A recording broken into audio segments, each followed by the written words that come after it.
As you can make out from those images, it's the citizens of Gaza who are right now the worst affected, paying for the crimes of the Hamas terrorists, most of whom aren't even in Gaza, are living a good life in countries like Qatar. So it's the civilian in Gaza who's struggling right now. There's no water, food, other essential services, medical supplies have completely run out, and there's a serious concern about what's going to happen in hospitals. Even as an evacuation order, a deadline was given by Israel. What do people who are in hospitals do? They face a conundrum of leaving, injured or not, from hospitals and try to make their way out, or stay put and hope and pray none of the strikes hit them.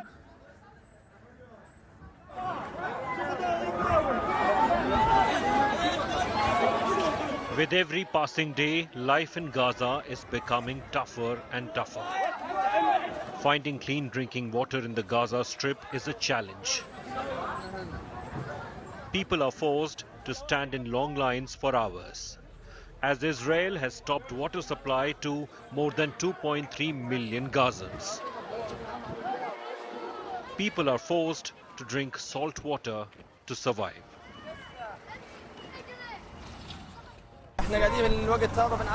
Now we are filling in salt water. I'm ready to drink this water.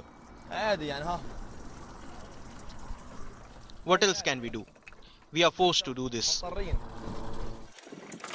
Muhammad has been volunteering to fill in canisters with salt water from a public tap and deliver them on a rickshaw to families.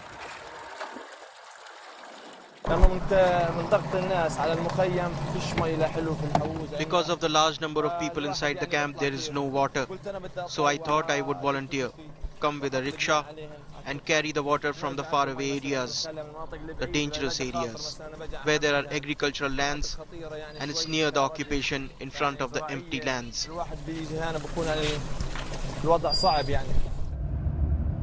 Supply of food, medicine and power are also hit.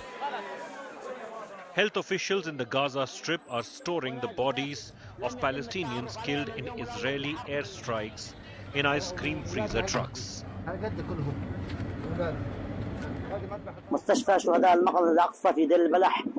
Al-Aqsa Martyrs Hospital in Deir al-Balah is suffering from a severe lack of equipment. The hospital morgue can only take 10 bodies. So we have brought in ice cream freezers from the ice cream factories in order to store the huge number of martyrs coming in daily. Even with these freezers, the number exceeds the capacity of this main morgue of the hospital and alternative ones. And between 20 and 30 bodies are being kept in tents too. The hospital, this hospital itself will possibly break down with the situation getting dire in terms of the needs and essential supplies needed by the hospital. This is a part of an integral part of how is the image in Gaza for the time being, especially for Gaza's hospitals. Over 4 lakh Gazans have left their homes to move towards the south as Israel prepares for a possible ground invasion. These civilians are paying the price of a war they did not start. With Rami Al-Megari in Gaza Strip, Bureau Report, India Today.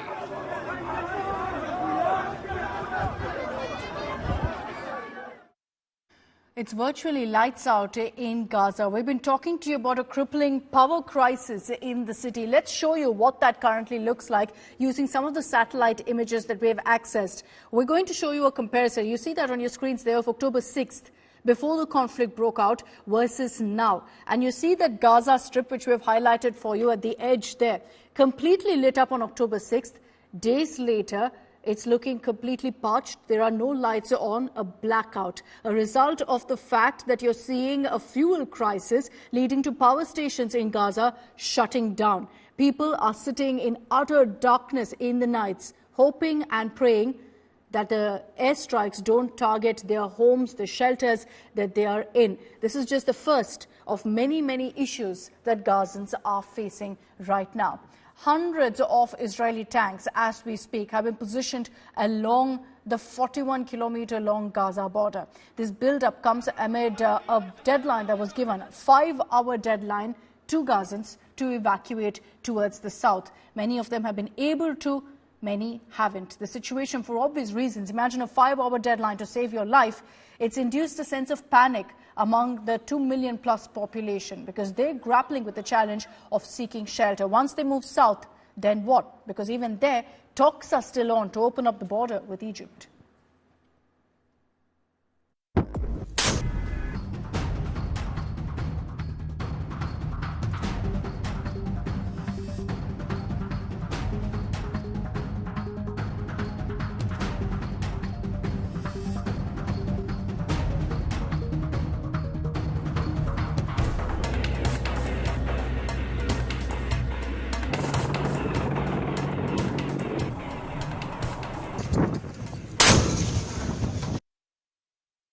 So Israel has vowed now to end Hamas, and because of that, you're seeing this situation currently playing out in Gaza. The reality, however, is that your top leadership of Hamas, who orchestrated that attack on Israeli soil, are all out of Gaza. Either the location is not known or they sit in safe havens, protected, living in the lap of luxury while Gazans suffer. Here's a report that I filed earlier explaining where the Hamas leadership currently is. This is India Today's War Room, where we've created a conflict tracker with new pictures, new analytics and new graphics to explain to you how the Israel-Hamas war is unfolding. So let's take a look here at what we've lined up for you right now. Let's start with exactly who's supporting the Hamas group. Remember that this conflict, the war, started with Hamas entering into Israel, conducting massive strikes that led to 1,000 plus deaths. And despite that, this terror grouping has backing from a whole lot of countries. Notice a common thread here. Whether it's the Arab countries, you've got many of them backing Lebanon, Syria, you've got Qatar, Pakistan, Afghanistan, Islamic countries. All of them believe that the Hamas cause is true. So all of them at this point are backing Hamas. But there's also another aspect here. There's a reason Israel is constantly striking Gaza. They want to put an end to the Hamas terror group. So is the leadership in Gaza? We've got some interesting details for you on that, on the location of these Gaza leaders. Some of these names have now become extremely popular. Ismail Haniyeh, for example, one of the top leaders of the Hamas groups. He's living a royal life in Qatar. Now, many of these Hamas leaders aren't in Gaza, and that's what you need to notice here. In all of these names, either their location is unknown or they live in the likes of Lebanon, Syria, Egypt, Gaza, and several other parts where they live a comfortable life. And then they release videos like Abu Ubaidah did, where they threatened that they will go ahead and kill hostages ISIS style, and yet get this kind of brazen shielding from other countries where they live the good life. Let's also tell you that as they enjoy and don't face the repercussions of their actions, it's the people of Gaza who are suffering. Here are some pictures that we've lined up for you that show you the extent of damage in Gaza. This, for example, is how one of the biggest, most prominent mosques in Gaza looked. This is the Al-Amin Muhammad Mosque. Now, you can see the dome from atop. This is what it looks like now, after the destruction, after Israeli airstrikes. More pictures that show you how there's been destruction all around in Gaza, buildings brought down to dust, essentially. And all of this a result of what Hamas terrorists kicked off with that weekend carnage. They no longer live in Gaza. Most of them live comfortably in other countries, in safe havens, and yet it's the people of Gaza who are struggling now, as several of these terror hideouts, Israel believed that this mosque also was being used to, in fact, shield some of these terrorists, which is why they bombed it down and brought it to the ground.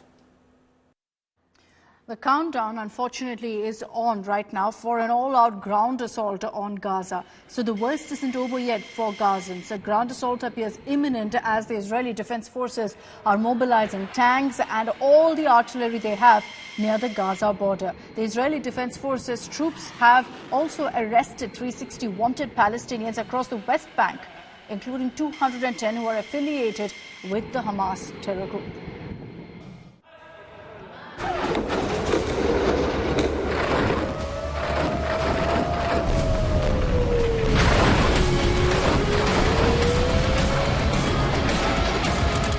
Devastated by Israeli bombardments, more than 1 million Gazans have fled their homes as an Israeli ground invasion looms.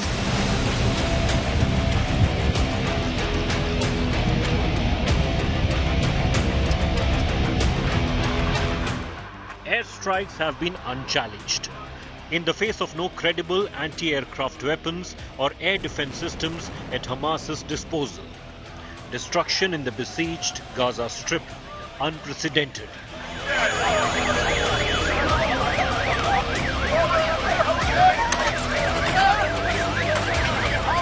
(2,670) Palestinians have been killed and 9,600 wounded since the fighting erupted on October 7th. More than 1,400 Israelis have died, most of them civilians killed in the Hamas attack.